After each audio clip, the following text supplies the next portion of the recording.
Best practices: outsourcing B2B sales tasks in 2025. Why outsourcing B2B sales tasks looks different in 2025. Outsourcing B2B sales tasks in 2025 isn't a shortcut. It's a strategic lever when your internal team is already stretched thin and buyers expect fast, relevant outreach across multiple channels. For many revenue leaders, building an in-house SDR function now feels like a high-cost experiment with unpredictable output. The goal isn't to replace your team, it's to extend it with a... When you run the numbers, the pressure becomes obvious. The fully loaded annual cost of an in-house SDR is frequently $110,000 to $150,000 once you include hiring, onboarding, tools, and management overhead. At the same time, Gartner projected that by 2025, 80% of B2B sales interactions would happen in digital channels, which makes consistent phone, email, and CRM-driven follow-up a requirement, not a nice-to-have. Outsourcing has matured alongside this shift. Nearly half of B2B companies, 49%, say they would consider using outsourced sales development, yet 59% have never tried a provider, which means there's still a learning curve and plenty of room to get it wrong. In this guide, we'll lay out how to outsource the right work, manage an outsourced sales team like an internal function, and hold any B2B sales agency accountable for real pipeline outcomes. What to outsource versus what to keep in-house. The biggest wins in sales outsourcing usually come from standardizable, top-of-funnel tasks where repetition and process matter more than deep deal context. That includes list-building services, account and contact research, cold email execution, and consistent follow-up. Work that benefits from specialized tooling and dedicated operators. A strong SDR agency also tends to outperform generalist vendors because their coaching, QA, and reporting are built around the SDR workflow. Cold calling is the other major outsourcing sweet spot when you choose the right cold calling agency. Orum's research found that 51% of sales pipeline is generated over the phone, which is why the best cold calling services don't operate like a script-reading call center. If you're evaluating cold calling companies or cold call services, prioritize whether they can run real discovery conversations, qualify with discipline, and capture clean CRM notes that your AEs can trust. What we generally recommend keeping in-house is the strategic spine of your revenue motion: ICP definition, segmentation strategy, positioning, pricing, negotiation, and late-stage deal strategy. A partner can iterate on scripts and sequences, but they shouldn't be inventing your value proposition from scratch. Think of outsourced SDRs as a pipeline creation engine, and your internal AEs and leaders as the owners of strategy, narrative, and commercial outcomes. Building the business case with real unit economics. If you want outsourced SDRs to win internal support, don't sell the idea as cheaper labor. Build the case on unit economics: cost per qualified meeting, cost per opportunity, and cost per dollar of pipeline created. When you compare vendors, insist on transparent assumptions around conversion rates, show rates, and how qualification is defined. Otherwise, you'll optimize for activity and end up paying for noise. Benchmarks help frame what good can look like. The Bridge Group reported a median annual pipeline per SDR of about $2.8 million in raw pipeline, but outcomes vary wildly based on targeting, enablement, and coaching. It's also worth acknowledging why teams are rethinking the model in the first place.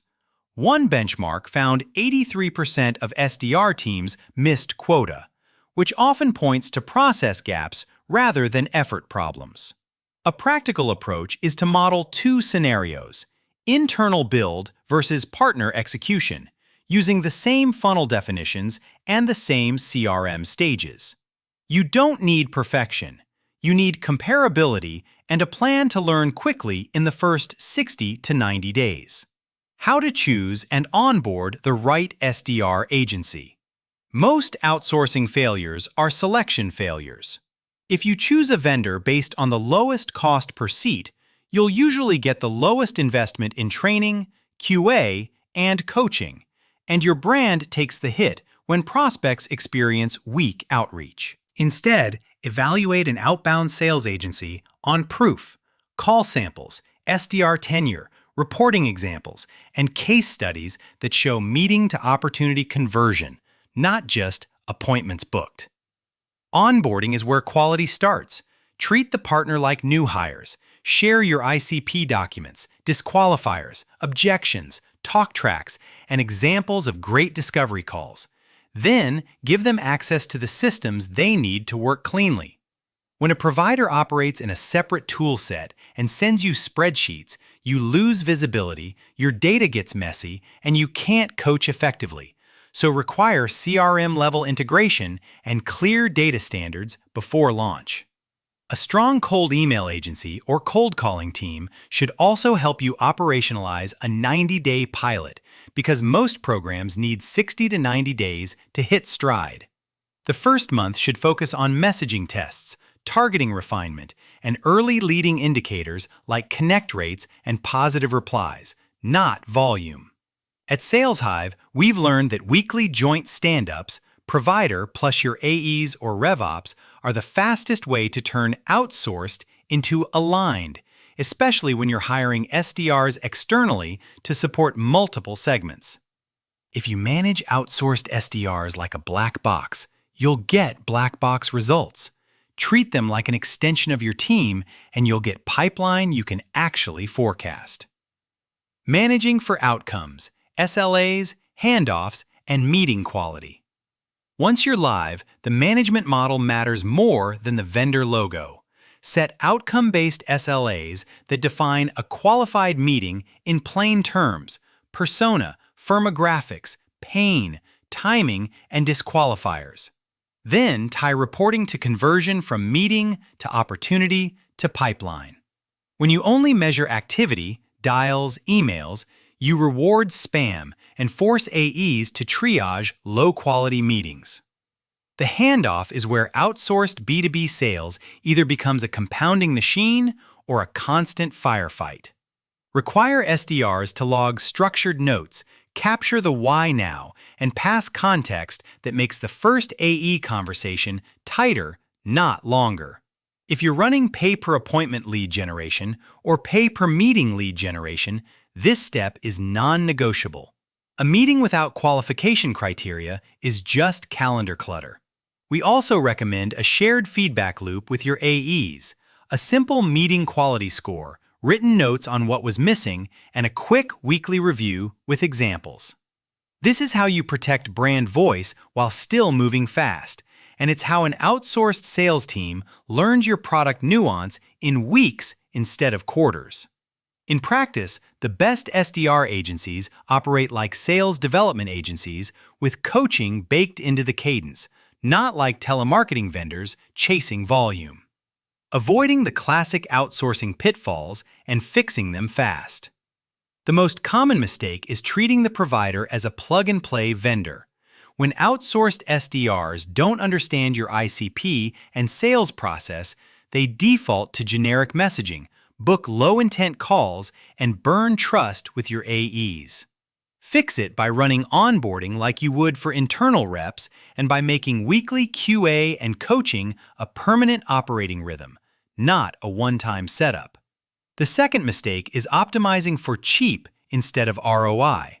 Low-cost telesales and telemarketing models often cut corners on training and call coaching, which shows up as awkward conversations and brand damage, especially in enterprise segments.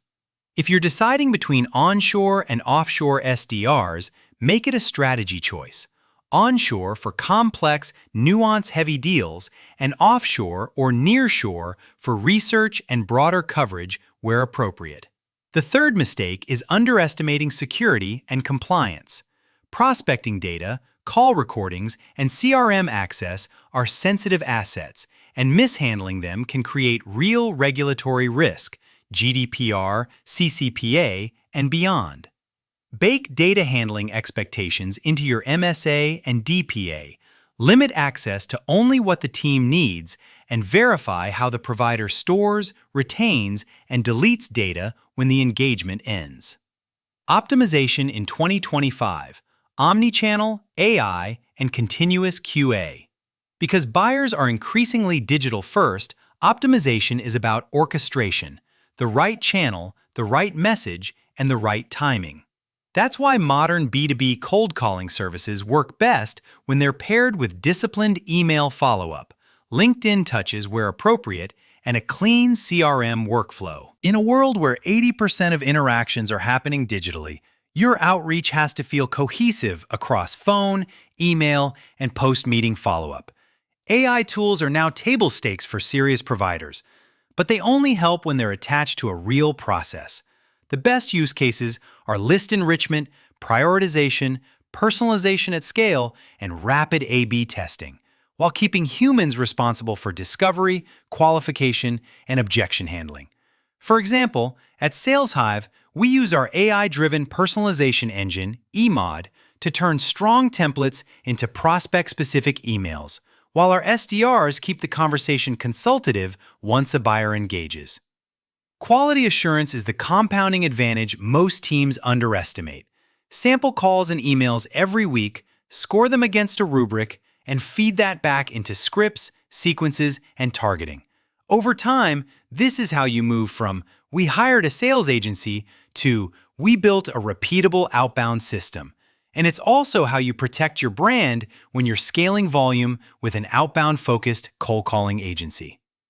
A 90-day plan to launch, learn, and scale. A smart rollout starts with clarity. Map your end-to-end sales activities and separate strategic ownership from operational execution. Then choose one segment for a pilot, define qualification in writing, and align everyone on success metrics that map to revenue.